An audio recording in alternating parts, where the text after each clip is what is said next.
Law and order की मौजूदगी में बिहार की राजधानी पटना में मुख्यमंत्री आवास के नज़दीक नेता प्रतिपक्ष श्री तेजस्वी प्रसाद यादव जी के आवास के पास गोलियां चलाते हुए अपराधी निकल जाते हैं और अपराधी पकड़ से बाहर हैं। आज नाबालिग बच्चियों के साथ लगातार बलात्कार होता है, गैंगवार होता है, पुलिस वालों को सरेआम मौत के घाट उतार दिया जाता है। अकेले अगर राजधानी पटना की बात करें तो इसी साल केवल 116 हत्या, 41 बलात्कार हुए हैं। तो सोचिए पूरे बिहार का क्या स्थिति होगा, इसका आकलन आप लोग कर सकते हैं। बीते वर्ष पुलिस मुख्यालय की ओर से जारी आंकड़ों में खुलासा जो हुआ है, 151 दिनों में पुलिस पर 1297 बार हमले हुए हैं। एनसीआरबी के आंकड़ों के अनुसार जहां वर्ष 2005 में बिहार में कुल अपराध 1,07,664 हुए थे, वहीं 2022 में यह संख्या बढ़कर 3,47,835 हो गई, यानी 323% की वृद्धि हुई। बिहार में हत्या के मामलों में उत्तर प्रदेश के बाद सबसे ज़्यादा बिहार में इस तरह का अपराध हुआ। एनडीए के शासन में 17 वर्षों में 53,000 से ज़्यादा हत्याएं दर्ज की गई। हत्या के प्रयास के मामले में भी बिहार पूरे देश में दूसरे नंबर पर है और कुल 98,169 घटनाएं हुई, जो 262% की वृद्धि दर्शाती है। बिहार में जघन्य अपराध जैसे हत्या, बलात्कार, अपहरण, फिरौती, डकैती में भी 226% की बढ़ोतरी हुई है। 17 वर्षों में 5,59,413 मामले दर्ज हुए हैं। महिला अपराध में भी 336% की वृद्धि हुई है। कुल 2,21,729 महिलाएं अपराध का शिकार बनी और इनमें से 1,17,947 मामले आज भी अदालतों में लंबित है और लंबित मामलों की दर 98.2% है। महिलाओं के अपहरण में 1,097% की भयावह वृद्धि हुई है। बच्चों के विरुद्ध अपराध में 7,062% की चौंकाने वाली वृद्धि दर्ज हुई है। कुल 62,830 मासूम इस दौर में अपराध के शिकार बने।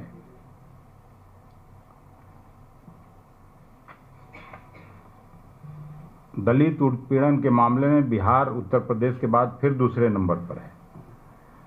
तो आज जो मैं आपके बीच उपस्थित हुआ हूं, बीते रात गोपाल खेमका, एक प्रतिष्ठित व्यापारी जिनका पटना में एक हॉस्पिटल था, जो हमेशा लोगों की जान बचाने का काम करते थे, मगध हॉस्पिटल के नाम से राजेंद्र नगर में उनका हॉस्पिटल था, और भी कई बिजनेस व्यवसाय, और पटना के नामी गिरामी प्रतिष्ठित व्यवसायी थे। सामाजिक कार्यों में भी उनकी रुचि रहती थी। 5-6 साल पहले उनके घर में पहली बार जब गया था तो उनके बेटे की हत्या हुई थी। गांधी मैदान के ठीक सामने वो रहते थे, मौर्या होटल के समीप, और कल जब रात को 11 बजे लौट रहे थे तो उनको दुर्दांत अपराधियों ने जैसे ही गाड़ी से उतरे उनकी कत्लेआम उन लोगों ने करने का काम किया। वहीं पे एसएसपी साहब रहते हैं, पूरा पुलिस महकमा रहता है, और इस तरह की जब हत्या होने लगे, खास करके बोरिंग रोड में अभी 10 दिन पहले वहाँ लगातार गोलियां चली, हत्या हुई, और जिसका आंकड़ा मैंने आपको दिया।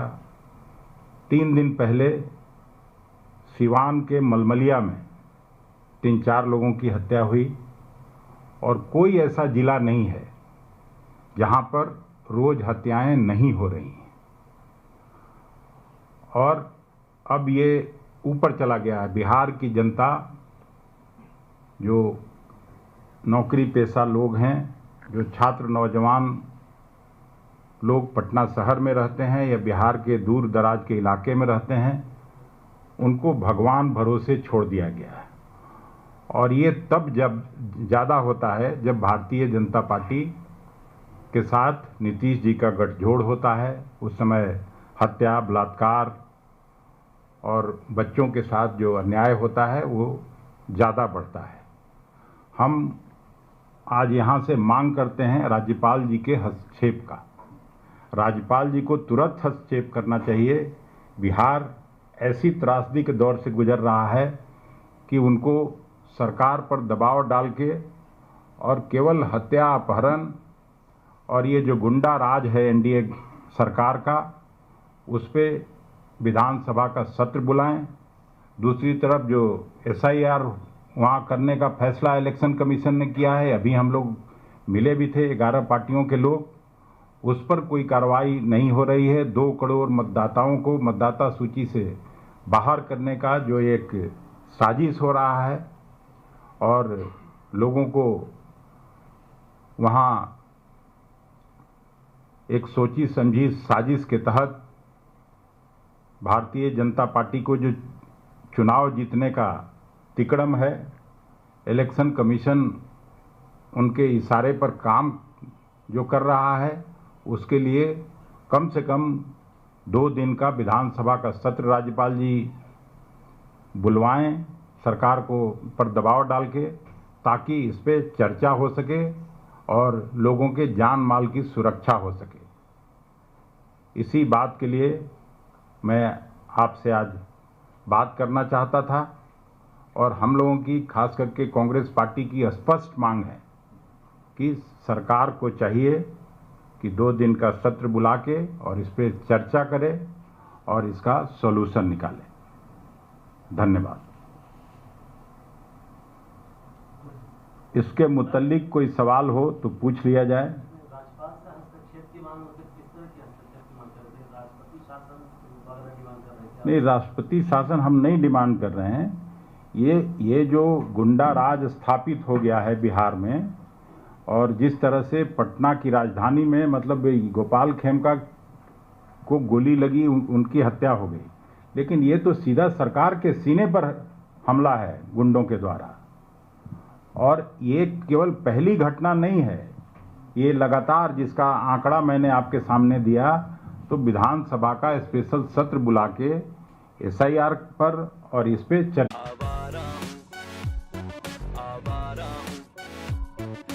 गर्दिश में हूँ, आसमान का तारा हूँ, आवारा हूँ, या गर्दिश में हूँ, आसमान का तारा। Oppo Reno 14 series. Live the Avara life. SIR को लेके और उसके बाद आप संतुष्ट नहीं हुए। आप लोगों ने कहा कि हमको जो जवाब चाहिए था वो जवाब मिल नहीं पाया है। उसी की बात तो कर रहे हैं जी। तब सवाल ये उठता है कि क्या आगे आप लोग सुप्रीम कोर्ट का भी रुख कर सकते हैं? क्या सुप्रीम कोर्ट जाना ही आप लोगों के लिए क्या आखिरी रास्ता बचा हुआ है? नहीं, अभी तो हम लोग वेट कर रहे हैं कि इलेक्शन कमिश्नर्स में गुड सेंस प्रिवेल करे और इस ज्यादती से बिहार को बचाया जा सके, लोगों के साथ नाइंसाफ़ी रोका जा सके।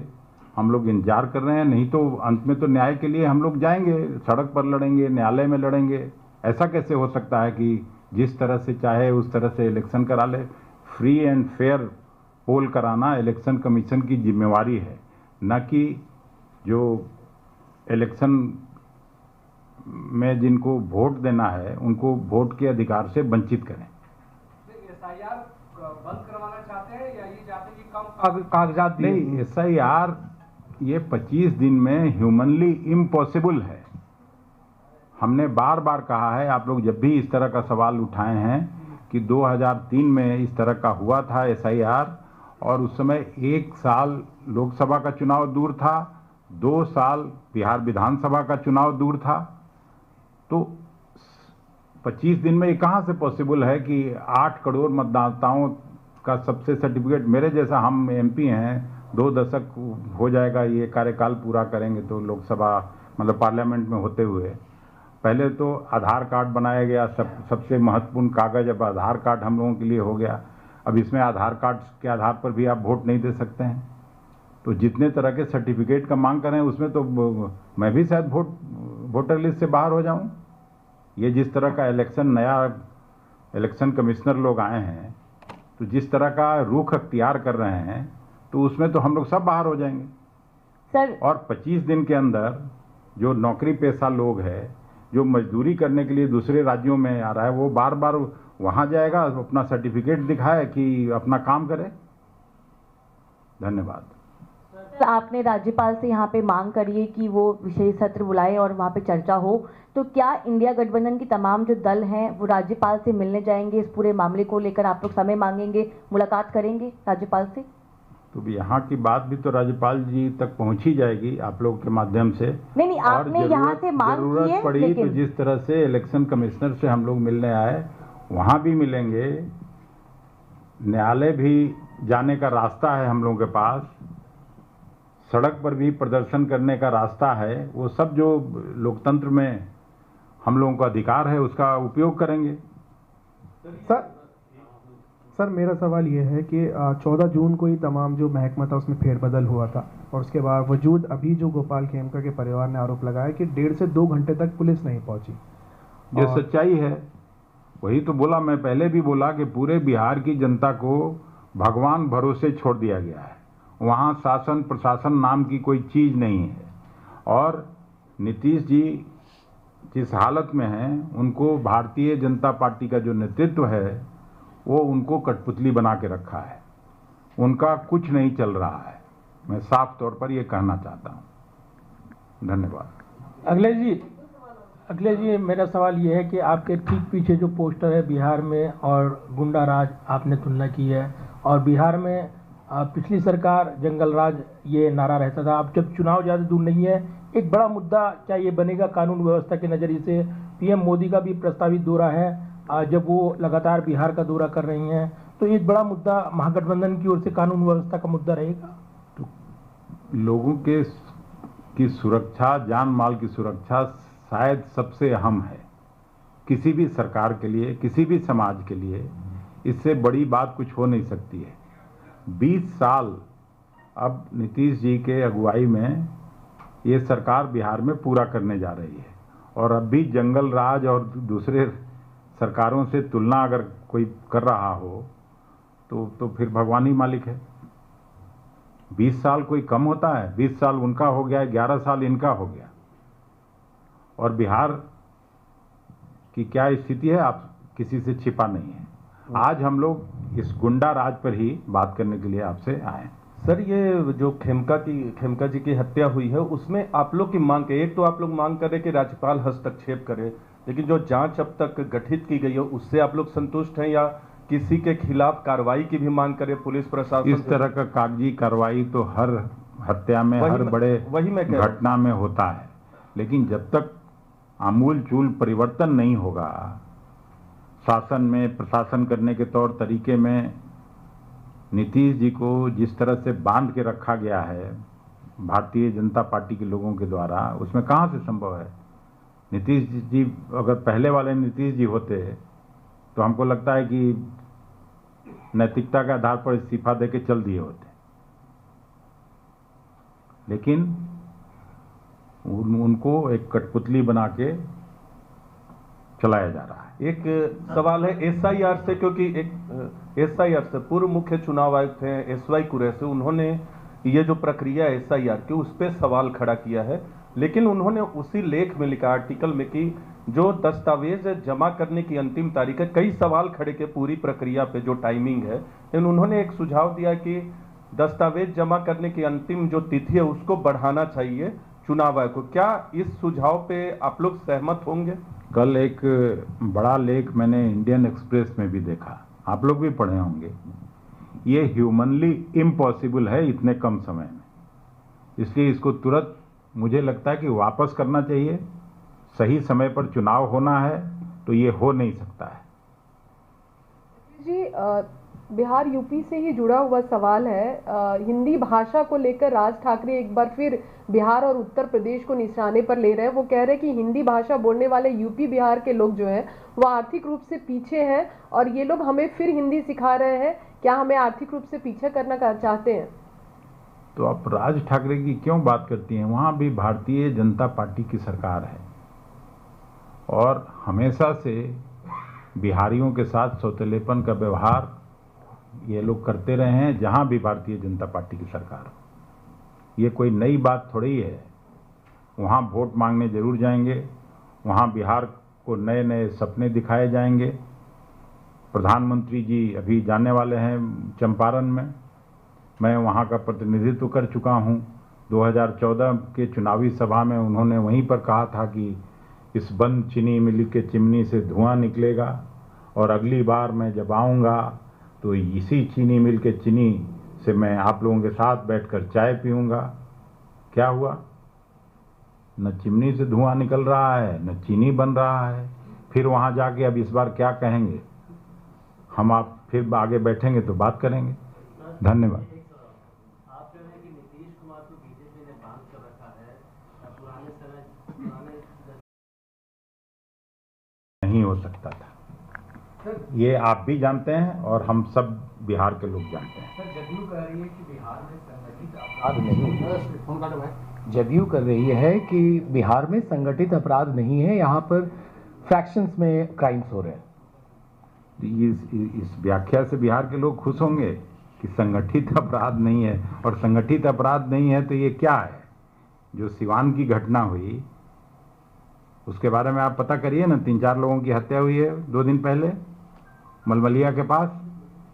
तो संगठित अपराध नहीं है तो ये क्या है? और कहाँ पे? मुजफ्फरपुर में कितने लोग शिकार हुए, गया में, भागलपुर में, बांका में। लगातार अपराध जिस तरह से बढ़ रहा है हमने तो नहीं देखा कभी। हम लोग भी विधानसभा, लोकसभा, राज्यसभा में काम करते करते 2 दशक से ज़्यादा हो गया। चलिए, थैंक यू।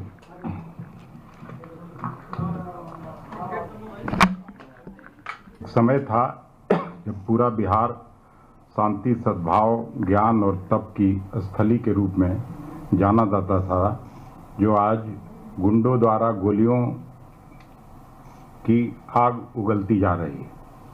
अभी आपने देखा एडीजे लॉ एंड ऑर्डर कहते हुए सुनाई देते हैं कि पुलिस पर बढ़ते हुए हमले चिंता का विषय है।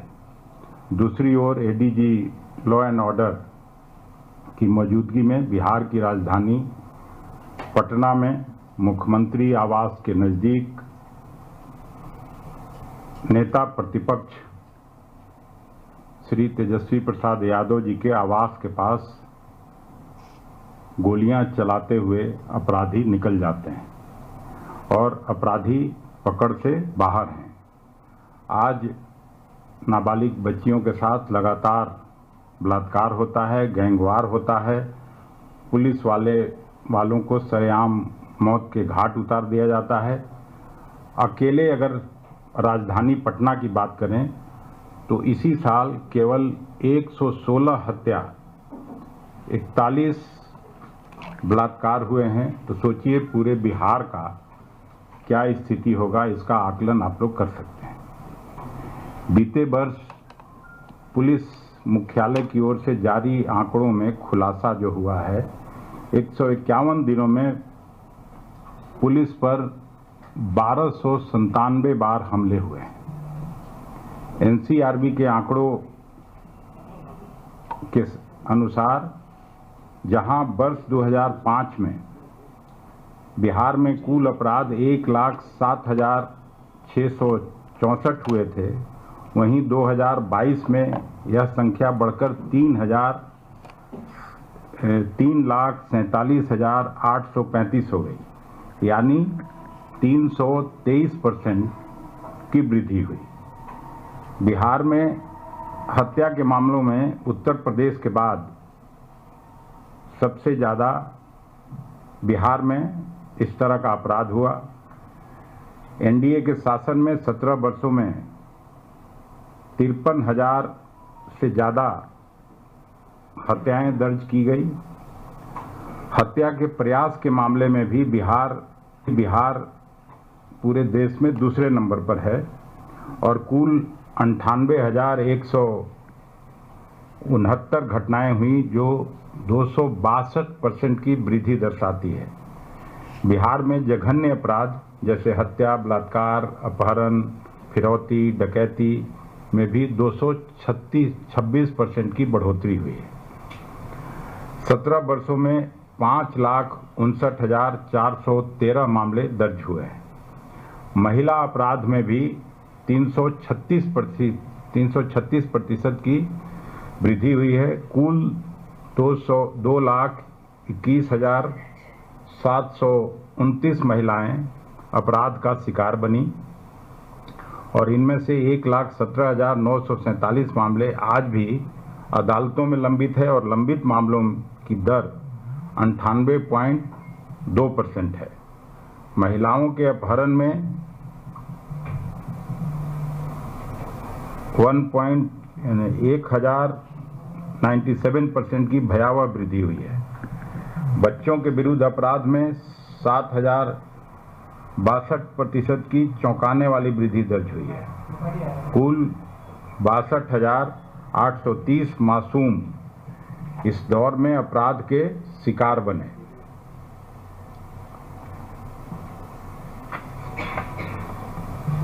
दलित उत्पीड़न के मामले में बिहार उत्तर प्रदेश के बाद फिर दूसरे नंबर पर है। तो आज जो मैं आपके बीच उपस्थित हुआ हूं, बीते रात गोपाल खेमका एक प्रतिष्ठित व्यापारी, जिनका पटना में एक हॉस्पिटल था, जो हमेशा लोगों की जान बचाने का काम करते थे, मगध हॉस्पिटल के नाम से राजेंद्र नगर में उनका हॉस्पिटल था, और भी कई बिजनेस व्यवसाय, और पटना के नामी गिरामी प्रतिष्ठित व्यवसायी थे। सामाजिक कार्यों में भी उनकी रुचि रहती थी। 5-6 साल पहले उनके घर में पहली बार जब गया था तो उनके बेटे की हत्या हुई थी। गांधी मैदान के ठीक सामने वो रहते थे, मौर्या होटल के समीप, और कल जब रात को 11 बजे लौट रहे थे तो उनको दुर्दांत अपराधियों ने जैसे ही गाड़ी से उतरे उनकी कत्लेआम उन लोगों ने करने का काम किया। वहीं पे एसएसपी साहब रहते हैं, पूरा पुलिस महकमा रहता है, और इस तरह की जब हत्या होने लगे, खास करके बोरिंग रोड में अभी 10 दिन पहले वहाँ लगातार गोलियां चली, हत्या हुई, और जिसका आंकड़ा मैंने आपको दिया। 3 दिन पहले सिवान के मलमलिया में 3-4 लोगों की हत्या हुई, और कोई ऐसा जिला नहीं है जहां पर रोज हत्याएं नहीं हो रही हैं। और अब ये ऊपर चला गया है। बिहार की जनता, जो नौकरी पेशा लोग हैं, जो छात्र नौजवान लोग पटना शहर में रहते हैं या बिहार के दूर दराज के इलाके में रहते हैं, उनको भगवान भरोसे छोड़ दिया गया है। और ये तब जब ज़्यादा होता है जब भारतीय जनता पार्टी के साथ नीतीश जी का गठजोड़ होता है। उस समय हत्या, बलात्कार और बच्चों के साथ जो अन्याय होता है वो ज़्यादा बढ़ता है। हम आज यहाँ से मांग करते हैं राज्यपाल जी के हस्तक्षेप का। राज्यपाल जी को तुरंत हस्तक्षेप करना चाहिए। बिहार ऐसी त्रासदी के दौर से गुजर रहा है कि उनको सरकार पर दबाव डाल के और केवल हत्या, अपहरण और ये जो गुंडा राज है एनडीए सरकार का, उस पे विधानसभा का सत्र बुलाएं। दूसरी तरफ जो एसआईआर वहाँ करने का फैसला इलेक्शन कमीशन ने किया है, अभी हम लोग मिले भी थे 11 पार्टियों के लोग, उस पर कोई कार्रवाई नहीं हो रही है। 2 करोड़ मतदाताओं को मतदाता सूची से बाहर करने का जो एक साजिश हो रहा है, और लोगों को वहाँ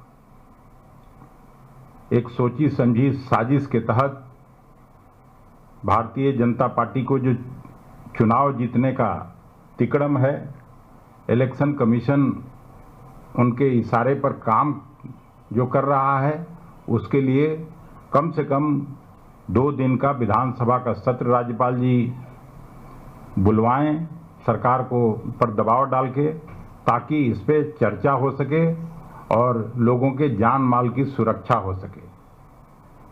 इसी बात के लिए मैं आपसे आज बात करना चाहता था और हम लोगों की, खास करके कांग्रेस पार्टी की स्पष्ट मांग है कि सरकार को चाहिए कि 2 दिन का सत्र बुला के और इस पे चर्चा करे और इसका सॉल्यूशन निकाले। धन्यवाद। इसके मुतल्लिक कोई सवाल हो तो पूछ लिया जाए। राज्यपाल से हस्तक्षेप की मांग होती है, किस तरह की हस्तक्षेप की मांग कर रहे हैं? राष्ट्रपति शासन वगैरह की मांग कर रहे हैं? नहीं, राष्ट्रपति शासन हम नहीं डिमांड कर रहे हैं। ये जो Choose from thousands of realistic voices to use in your content. Change the way you record podcasts, voiceovers, and branded content with the #1 AI-powered voice generating technology. Stop searching for the perfect voice and stop wasting time re-recording take after take. Try 11 Labs for free and start elevating your content today.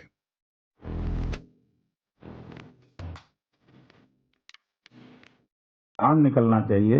शासन प्रशासन में जो जिम्मेवार लोग हैं उनको भी दंडित किया जाना चाहिए। अखिलेश जी, एक सवाल इधर से है। आप लोगों ने 11 सियासी दलों ने आप कांग्रेस के साथ चुनाव आयोग से आप लोगों ने मुलाकात की, घंटों की बातचीत हुई SIR को लेके, और उसके बाद आप संतुष्ट नहीं हुए। आप लोगों ने कहा कि हमको जो जवाब चाहिए था वो जवाब मिल नहीं पाया है। उसी की बात तो कर रहे हैं जी। तब सवाल ये उठता है कि क्या आगे आप लोग सुप्रीम कोर्ट का भी रुख कर सकते हैं? क्या सुप्रीम कोर्ट जाना ही आप लोगों के लिए क्या आखिरी रास्ता बचा हुआ है? नहीं, अभी तो हम लोग वेट कर रहे हैं कि इलेक्शन कमिश्नर्स में गुड सेंस प्रिवेल करे और इस ज्यादती से बिहार को बचाया जा सके, लोगों के साथ नाइंसाफी रोका जा सके।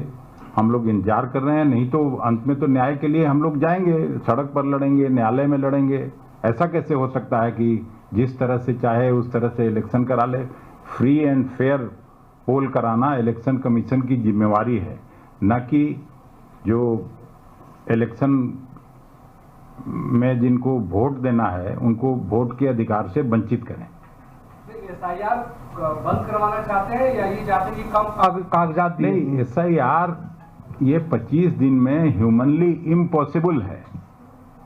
हमने बार बार कहा है, आप लोग जब भी इस तरह का सवाल उठाए हैं कि 2003 में इस तरह का हुआ था SIR, और उस समय 1 साल लोकसभा का चुनाव दूर था, 2 साल बिहार विधानसभा का चुनाव दूर था।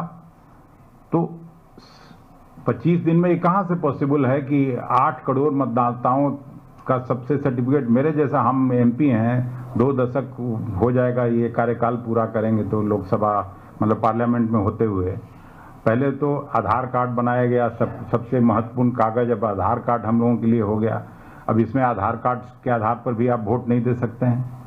तो जितने तरह के सर्टिफिकेट का मांग करें उसमें तो मैं भी शायद वोटर लिस्ट से बाहर हो जाऊं। ये जिस तरह का नया इलेक्शन कमिश्नर लोग आए हैं, तो जिस तरह का रुख अख्तियार कर रहे हैं, तो उसमें तो हम लोग सब बाहर हो जाएंगे सर। और 25 दिन के अंदर जो नौकरी पेशा लोग है, जो मजदूरी करने के लिए दूसरे राज्यों में आ रहा है, वो बार बार वहां जाएगा, अपना सर्टिफिकेट दिखाए कि अपना काम करे। धन्यवाद। सर, आपने राज्यपाल से यहाँ पे मांग करी है कि वो विशेष सत्र बुलाए और वहाँ पे चर्चा हो, तो क्या इंडिया गठबंधन की तमाम जो दल हैं वो राज्यपाल से मिलने जाएंगे? इस पूरे मामले को लेकर आप लोग समय मांगेंगे, मुलाकात करेंगे राज्यपाल से? तो यहाँ की बात भी तो राज्यपाल जी तक पहुंची जाएगी आप लोग के माध्यम से। नहीं, आपने यहाँ से मांग की है, जरूरत पड़ी तो जिस तरह से इलेक्शन कमिश्नर से हम लोग मिलने आए वहां भी मिलेंगे। न्यायालय भी जाने का रास्ता है हम लोगों के पास, सड़क पर भी प्रदर्शन करने का रास्ता है। वो सब जो लोकतंत्र में हम लोगों का अधिकार है उसका उपयोग करेंगे। सर सर मेरा सवाल ये है कि 14 जून को ही तमाम जो महकमा था उसमें फेरबदल हुआ था और उसके बावजूद अभी जो गोपाल खेमका के परिवार ने आरोप लगाया कि 1.5 से 2 घंटे तक पुलिस नहीं पहुंची। ये सच्चाई है, वही तो बोला, मैं पहले भी बोला कि पूरे बिहार की जनता को भगवान भरोसे छोड़ दिया गया है। वहाँ शासन प्रशासन नाम की कोई चीज नहीं है और नीतीश जी जिस हालत में हैं उनको भारतीय जनता पार्टी का जो नेतृत्व है वो उनको कठपुतली बना के रखा है, उनका कुछ नहीं चल रहा है। मैं साफ तौर पर ये कहना चाहता हूँ। धन्यवाद। अखिलेश जी मेरा सवाल ये है कि आपके ठीक पीछे जो पोस्टर है बिहार में और गुंडा राज आपने तुलना की है और बिहार में पिछली सरकार जंगल राज ये नारा रहता था। अब जब चुनाव ज़्यादा दूर नहीं है, एक बड़ा मुद्दा क्या ये बनेगा कानून व्यवस्था के नज़रिए से? पीएम मोदी का भी प्रस्तावित दौरा है, जब वो लगातार बिहार का दौरा कर रही हैं, तो एक बड़ा मुद्दा महागठबंधन की ओर से कानून व्यवस्था का मुद्दा रहेगा। तो लोगों की सुरक्षा, जान माल की सुरक्षा शायद सबसे अहम है किसी भी सरकार के लिए, किसी भी समाज के लिए। इससे बड़ी बात कुछ हो नहीं सकती है। 20 साल अब नीतीश जी के अगुवाई में ये सरकार बिहार में पूरा करने जा रही है और अब भी जंगल राज और दूसरे सरकारों से तुलना अगर कोई कर रहा हो तो फिर भगवान ही मालिक है। 20 साल कोई कम होता है? 20 साल उनका हो गया, 11 साल इनका हो गया। और बिहार की क्या स्थिति है आप किसी से छिपा नहीं है।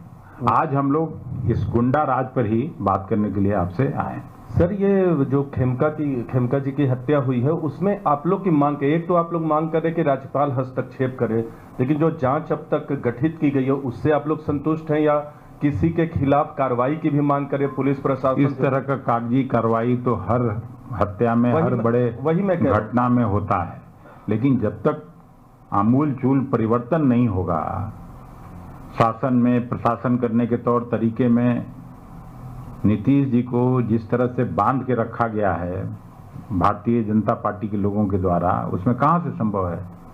नीतीश जी अगर पहले वाले नीतीश जी होते तो हमको लगता है कि नैतिकता के आधार पर इस्तीफा देके चल दिए होते,